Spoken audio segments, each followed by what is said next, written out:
आप देख रहे हैं द न्यूज़ नाउ।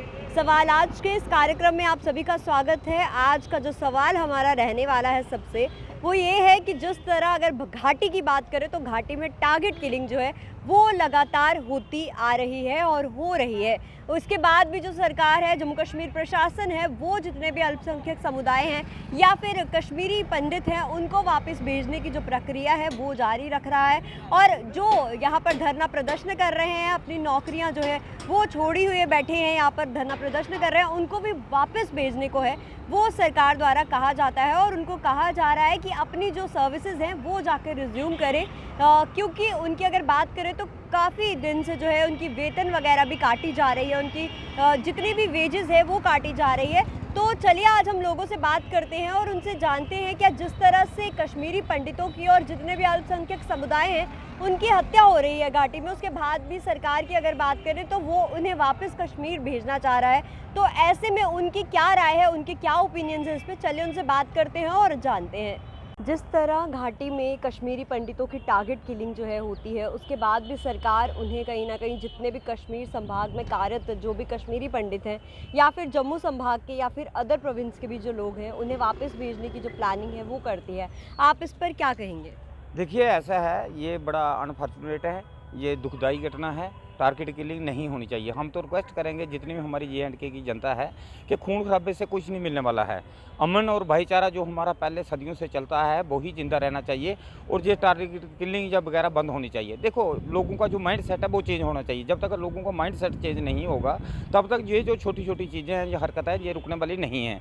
तो हम गवर्नमेंट से भी रिक्वेस्ट करेंगे, आम पब्लिक से भी करेंगे, क्योंकि हमारी यंग जनरेशन जितनी भी है, अगर हमने डेवलप होना है, आगे बढ़ना है, फॉरेन कंट्री से मुकाबला करना है, तो हमने ये छोटी छोटी चीज़ें जो भूलना पड़ेंगी। देखो, आप टारगेटिंग किलिंग करते हो, उससे क्या मिलता है? किसी का बच्चा रह जाता है, किसी का भाई रह जाता है, किसी की बहन रह जाती है। तो ये बड़ी दुखद घटना है। हम गवर्नमेंट से भी रिक्वेस्ट करेंगे और आम पब्लिक से भी करेंगे, यंग जनरेशन से भी करेंगे कि हमारा जो सदियों पुराना हमारा हिंदुस्तान का जो गुलदस्ता है, ये हमारा कल्चर है, जो हमारा भाईचारा आपस में है, प्रेम भाव है, इसको जिंदा अगर रखना है तो ये चीज़ें हमें माइंड में लानी होगी। और जो बुरी आदतें हैं, ये जो नशे हैं या ये मिलिटेंसी है, इन सब चीज़ों को त्यागना होगा। जिस तरह से उन्हें वापस भी भेजने की जो है सरकार जो हमेशा कहती है कि उन्हें वापस भेजा जाएगा, नहीं तो उनकी वेजेस जो है वो भी रोकी जाती है। आप इस पर क्या कहेंगे? नहीं, देखिए, इसमें ऐसा है, घर घर होता है। जिसने बेचारे ने घर छोड़ा तो घर की उम्मीद कब छोड़ता है? वो घर के तो उम्मीद, एक परिंदा भी होता है, वो भी अपने घर को याद करता है। तो बड़ा इनके साथ दुखदाई ये हुआ है। ये पूरा हिंदुस्तान नहीं बल्कि पूरा वर्ल्ड जानता है, ऐसा नहीं होना चाहिए। चलो, हम गवर्नमेंट से भी यही अपील करेंगे कि जो भी हो मसला, किसी की जान ना जाए, कोई दुखी ना हो, किसी का बच्चा पीछे रह के वो ना तड़पे। तो गवर्नमेंट की भी ऐसी पॉलिसी होनी चाहिए कि वो सोच समझ के काम करे, ताकि किसी बंदे को कोई नुकसान ना हो, जानी नुकसान ना हो, माली नुकसान ना हो, उनका घर परिवार खज्जल ना हो। ये सारी चीज़ें गवर्नमेंट को भी ध्यान रखनी ले रही है। और अगर हम बात करें LG प्रशासन की, तो उनके द्वारा भी कश्मीरी पंडित जो भी कश्मीर में कार्यरत हैं उन्हें वापस भेजने को जो है वो उन्हें प्रेशराइज किया जाता है और उन्हें कहा जाता है कि वे अपने कामों पर वापस जाएं। तो एक तरफ टारगेट किलिंग, एक तरफ उन्हें प्रेशर किया जा रहा है। आप इसे कैसे देखते हैं और आप इस पर क्या कहेंगे? बात आपके सामने ही है, जिसका डर था वही बात हो गई है। पिछले 300 दिन से ज़्यादा से ये सड़कों पर थे और अभी भी है। आज भी ये डिप्टी कमिश्नर बैठे और वहाँ विक्रम रिजर्व पानामा चौक में बैठे हैं, चाहे वो रिजर्व कैटेगरी के हो चाहे PM पैकेज के हैं। ये तो राहत की सांस मांग रहे हैं गवर्नमेंट से। ये तो चाहते कि टिल डेट, जब तक आप हालत वहाँ ठीक ना हो तब तक आप कुछ बंदोबस्त और कर लीजिए। काम के लिए हम तैयार, काम करने के लिए तैयार हैं। बड़े ज़हीन लोग हैं, बड़े काबिल लोग हैं, इनकी काबिलियत है, क्योंकि एक उम्मीद एक जागी थी कि PM पैकेज के हिसाब से कि हम अपने घरों में वापस जाएँ। 12 साल से करीब ज़्यादा समय हुआ है उनको वहाँ काम करते हुए। बीच में अनरेस्ट भी हुआ, चाहे 2010 था चाहे 2017 था। और ख़ासकर जब ये पीरियड, ये पिछले 2 साल, जब से आप 2021 अक्टूबर से जब से टारगेट किलिंग स्टार्ट हुई, जब से स्कूल में 2 टीचरों को मार दिया, उसके बाद कंटिन्यूसली मेरे ख्याल से 30 के आसपास ये आंकड़ा भी पहुँचे। मुझे एक बात बता जी, जो कल वो एक बच्ची है, 6 साल 4 साल के बच्चे हैं, जो उनके साथ जो फादर साहब कल बात कर रहे थे, खेलते थे, या उनको पूछ के वो दवाई लाने गया है, अब आज ये सियासत जो कर रहे हैं वो इन बच्चों को क्या जवाब देंगे? LG प्रशासन क्या जवाब देगा? सिक्योरिटी जो कश्मीर विभाग की है, जो वहाँ की एडमिनिस्ट्रेशन क्या जवाब देगा उन बच्चों को जिनको ये भी पता नहीं उनके बाप को हुआ क्या है? उनके हिसाब से वो सोया है। ये नहीं पता उनको वो जागेगा नहीं, ये उनको ये चीज़ का पता नहीं। उन बच्चों को, मासूम बच्चों को कौन समझाएगा, क्या जवाब दूँ? ये जो आज जो जनरेशन है ये सब समझ चुकी है क्या बात है क्या नहीं है। हम यही आपके माध्यम से यही आपके उनको कहना चाहते हैं, खासकर जो सेंट्रल गवर्नमेंट है, इस चीज़ को सीरियसली ले लीजिएगा, इसको ऐसे इजी मत ले लीजिएगा। कश्मीरी पंडित कौम हर वक्त गवर्नमेंट के साथ है, कभी भी इन्होंने इनकार नहीं किया है। जो भी इनकी पॉलिसीज़ देश के हित में, सबसे पहले हम उसको वेलकम करते हैं। हम वेलकम करते हैं। अगर बीबीसी का ने जो किया है, हम इसको गवर्नमेंट ने एक्शन ले लिया, हम बोलते हैं ठीक किया। किसी दूसरे देश के एजेंसी को क्या चिट्ठी है कि उनको कोई हक नहीं बनता हमारे। हम जब हर वक्त गवर्नमेंट को साथ देते हैं तो गवर्नमेंट को भी उस चीज़ को देखना पड़ेगा। या हमारी आवाज़ शायद माननीय प्रधानमंत्री तक नहीं पहुंचती है, गृह मंत्री तक नहीं पहुंचती है। कौन बीच में कौन ऐसी दीवार बनी है कि जो आवाज़ नहीं पहुंचती है? क्यों इस आवाज़ को दबाया जाता है? क्यों ग्राउंड जो रियलिटी है ग्राउंड में, उस ग्राउंड की रियलिटी को क्यों ये बर्दाश्त, क्यों नहीं ये सामने लाती है? जो सही चीज़ है उस सही चीज़ को आप लाइए सामने। बात क्या है, अगर तीन महीने के अरसे के लिए हम वहाँ से बोला गया था, या ऐसे साल आते, 3 महीने का अरसा 33 साल में होता है। 33 साल हो गए हमें घर वापसी। यहाँ भगवान राम का भी वनवास हुआ था, यहाँ पांडु का भी वनवास हुआ था। सब पर उन्होंने इतना, हमने जो झेला, हमने जो मुसीबतें झेली है, उसके ऊपर जो हमें ताने मिलते हैं वो एक अलग बात है। इसलिए हम आपके माध्यम से यही कहेंगे, गवर्नमेंट को थोड़ा सा इस पर सीरियस होना चाहिए। और ख़ासकर जो पॉलिटिकल पार्टीज़ है वहाँ जो इस पर दूसरा रंग देते हैं, उनको भी हम आपके माध्यम से कहना चाहते हैं, आप भाईचारे को ये मत कीजिएगा। आप यहाँ की टारगेट किलिंग को हरियाणा की उस किलिंग के साथ मत कीजिएगा। ये बहुत बड़ी ब्लंडर कर रहे हैं आप उस 6 साल की बच्ची को जवाब दे दोगे, ये हुआ जी आप हरियाणा में ये हुआ तो तब आपके बाप के हुआ। शर्म आती है। ऐसे पॉलिटिकल लीडर, ऐसे सीएम यहाँ रह चुके हैं जिनको दीन दुनिया का पता नहीं है, या अपनी सियासत चमकाने के लिए। आज़ाद साहब ने कल खुद कहा, इस पर गवर्नमेंट को जवाब देना चाहिए। जब आज़ाद साहब ने कल खुद कहा कि 3 साल से लोग मर रहे हैं, जो हो रहा है उनको क्यों नहीं पकड़ते हैं? इसको गवर्नमेंट को जवाब देना है। एक सीएम बोल रहा है, और उसके साथ साथ ही हर जो भी आज तक रहे हैं, एक सीएम ने तो ये भी बोला लोग मरते रहेंगे, कश्मीरी पंडितों को मार, वो भी एक है। उसके ऊपर क्यों नहीं जांच होती, हुआ क्यों है? हालांकि शासन उस वक्त उन्हीं का था, इस पर इंक्वायरी क्यों नहीं बिठाई उन्होंने? इसमें रिटायर जैसे इंक्वायरी क्यों नहीं करवाते थे कि क्यों हुआ 90 में पलायन क्यों हुआ है, किन हालातों में हुआ, किसने किया, कौन इसके पीछे था? आपके बाद यही कहना चाहते। बाकी अब हिम्मत भी नहीं रही, अब आंसू भी सूख गए हैं। बोलेंगे किसको? सुनता ही नहीं कोई है, सुनवाई ही नहीं है।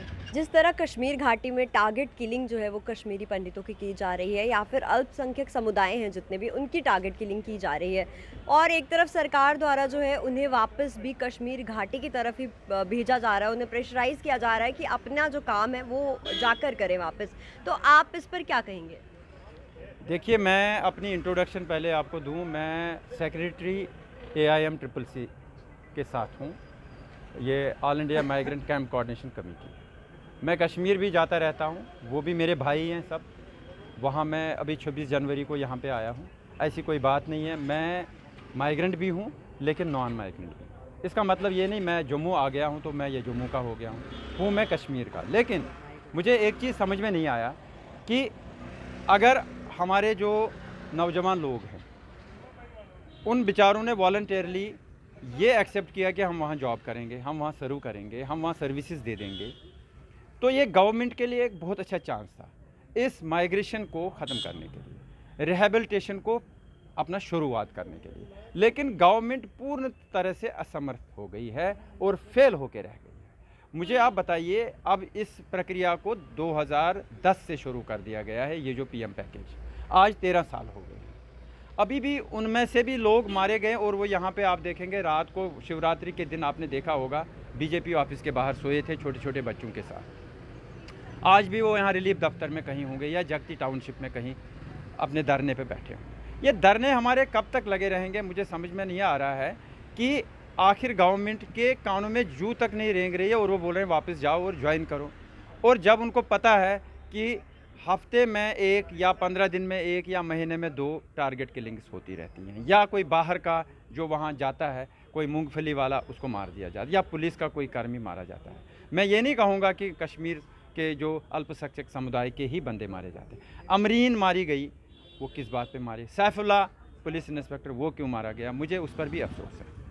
मैं ये नहीं कहता हूं कि आप एक बिज़नेस करिए, आप करिए कम्युनिटी के लिहाज पे, आप कश्मीरियों को समझिए, कश्मीरियों को दिल में झांकिए वो क्या चाहते हैं, माइग्रेंट के दिल में झांकिए वो क्यों माइग्रेंट हो गया। ये गवर्नमेंट ने ही उसको माइग्रेंट भी कराया और नाम भी इन्होंने ही उस पर लेबल लगा दी। जबकि माइग्रेंट का मतलब अगर आप जानेंगे तो वो ये मतलब होता है कि मैं अगर कुछ दिनों के लिए खुद जाऊंगा किसी देश में, जैसे बर्ड्स माइग्रेट करते हैं, तो इन्होंने हमें 34 साल से यहीं पे रख दिया। ये असमर्थ हैं, इतनी सारी मिलिट्री है, इतनी सारी आर्मी है, इतने पैरामिलिट्री फोर्सेस हैं, इतनी सारी ताकत हैं। अभी तक कहते थे वहाँ पर फारूक अब्दुल्ला की गवर्नमेंट है, वो कुछ करने नहीं देती है। अभी कहते थे हमारी पीडीपी की गवर्नमेंट, वो नहीं कुछ हमारे पावर्स। अब तो सारे पावर आपके पास हैं, अब क्या कर रहे हो आप? अब तो उससे बद से बदतर होता जा रहा है। अब एक आम शख्स, आम कॉमन आदमी जो नौकरी करता है, जिसके छोटे छोटे बच्चे घर में, बीवी दुकान पे गई है, पीछे से उसको गोली मार दी जाती है। क्या वहाँ पे सिक्योरिटी के कोई इंतज़ाम नहीं था? तो अगर वो सिक्योर नहीं है तो फिर कौन सिक्योर है, मुझे ये बताइए। अब वही सिक्योर है जो 4 गाड़ियाँ आगे रखेगा, 5 गाड़ियाँ पीछे रखेगा, सायरन बजाएगा और रोड को साफ़ करेगा, जैसे गवर्नर साहब करते हैं या कोई कैबिनेट मिनिस्टर करता है, वो जा सकता है। मैं तो गवर्नर साहब से ये कहता हूँ, आप ज़रा मुझे बताइए, राहुल गांधी जी को आप बोल रहे हैं उस तरह आप जाइए, निकलिए, गाड़ी से बाहर आइए और पहले शोपियान जाइए, पहले पुलवामा आप जाइए, पहले एक दफ्तर में आप काम करिए 2 घंटे के लिए, तो उसके बाद मैं चला जाऊँगा। उसके बाद मैं सारे PM पैकेज वाले एम्प्लॉयज़ को ले जाऊँगा। मुझे समझ नहीं आ रहा कि आप बेवकूफ़ समझते हैं आप इंसान। आज नेट पे बैठे हैं, सब इंटरनेट के साथ कनेक्टेड हैं, सभी को पता है। ये LG गवर्नमेंट फेल है, ये LG गवर्नमेंट सोचती नहीं है, वही दुकियादूजी कानून चलाने की कोशिश करती है, वही ड्रैकोनियन लॉज लाना चाहती है अपने। हाँ, मैं यहाँ जगती आ गए थे, वहाँ पे हाँ मैं इनको तनख्वाह दे दूँगा, लेकिन ज्वाइन वहीं पे, फिर से वही बात आ गई। अरे भाई, आप इसका कोई समाधान नहीं हो सकता क्या? सर्विस फ्रॉम होम जैसे आज बड़ी बड़ी मल्टीनेशनल कंपनियां करती हैं, क्या वैसा नहीं हो सकता? क्या एक समाधान नहीं हो सकता सिचुएशन का? फिर बड़े बड़े हेड हैं, बुद्धिजीवी हैं, IAS हैं हमारे, इतने कमिश्नर, इतने एडवाइज़र हैं इसके साथ, वो क्या कर रहे हैं? क्या कोई समाधान नहीं हो सकता? क्या इनको कोई एक ही जगह नहीं रखा जा सकता जिससे वहाँ से इनकी सर्विसेज ली जाएंगे, लैपटॉप के ज़रिए, कंप्यूटर के ज़रिए? 3 महीने तो छुट्टी थी वहाँ पर, सर्दियों की छुट्टियाँ थी। एक टीचर को वहाँ क्या करना था? उसको बोलना था यहाँ उसकी भी तनख्वाह नहीं मिल रही है, नहीं तू जब तक वहाँ रिपोर्ट नहीं करेगा तब तक तुझे नहीं। ये कौन सा ड्रैकोनियन लॉ है? जब एक आदमी सिक्योर्ड नहीं है, जब उसकी लाइफ सिक्योर्ड नहीं है, जो उसका बेसिक फंडामेंटल राइट है टू सेव हिमसेल्फ, फिर उसको पैसे को क्या करना? अभी ये हमारे जो संजय शर्मा जी मारे गए, अब हमारे गवर्नर जाएंगे, होम मिनिस्टर साहब के हाथों में वो एक औरत थमा देंगे, उसकी बीवी को पकड़ा देंगे। ये आपको SRO के तहत, SRO के तहत वैसे भी लॉ है, नौकरी मिलती है। अब होम मिनिस्टर साहब एक ऑर्डर लेके, जैसे पीछे एक इंस्पेक्टर के घर गए ऑर्डर देने उसको, ये होम मिनिस्टर का काम है?